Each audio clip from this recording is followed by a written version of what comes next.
pa siya.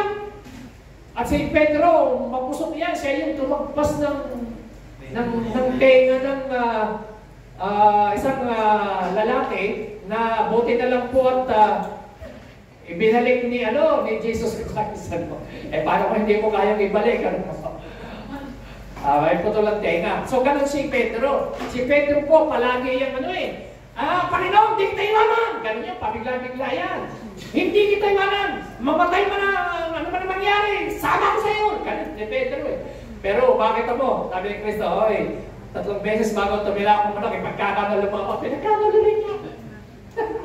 Ibig sabihin, mga kapatid, kung sasabihin niyo, Pastor, sino ba pipiliin kong disciple? May problema, ganito, may kahinaan. Mga kapatid, candidate yan for disciples. Amen! Sabihin mo sa katabi mo, you are candidate. For discipleship. Kahit may kahinaan yan, kahit may problema yan, kahit may nakaraan yan, kandidato yan bilang maging disipulo ni Kristo. Amen! Alam niyo, si Pedro nga, nakita niyo? Alam niyo, si John at saka si Santiago, nag-uunahan yan sa posisyon. Sabi nila kay Kristo, Lord, kung pwede ba? Isa sa amin, sa kanan, at isa sa kaliwa.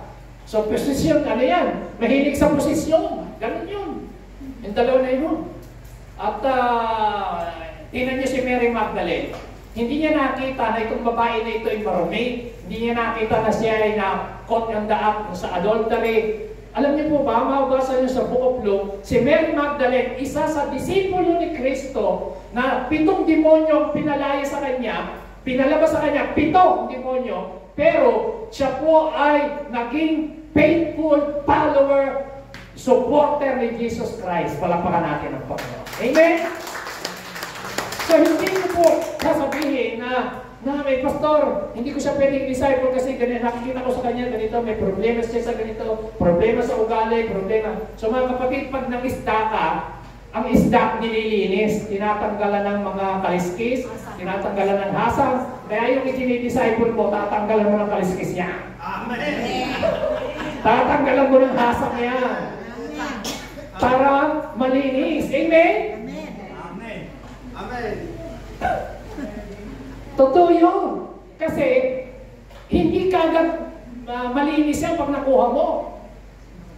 So, ganun din po ang mga mananampalataya. Hindi automatic pagka pumunta sa church, tumanggap sa kay Lord, automatically disciple na. So, they learn through their experiences and mistakes sa kanilang mga pagkakamali.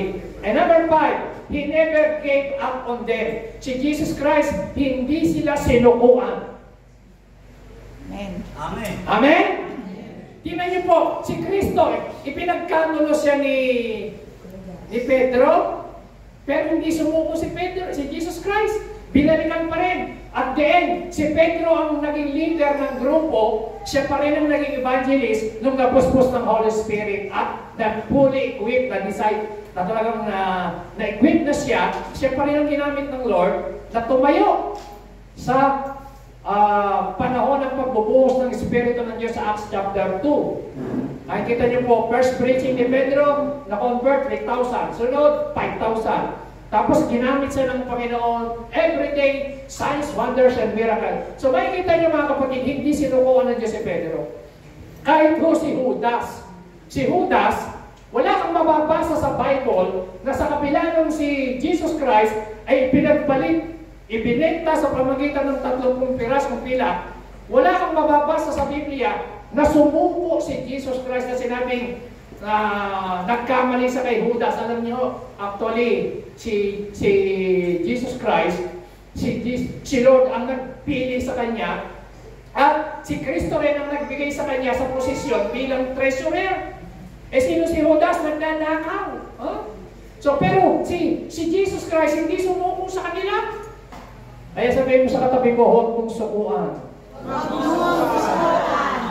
ang iyong disciples. Huwag mong sukuan.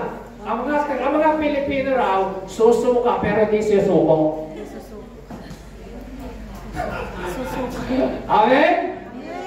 Susuka pero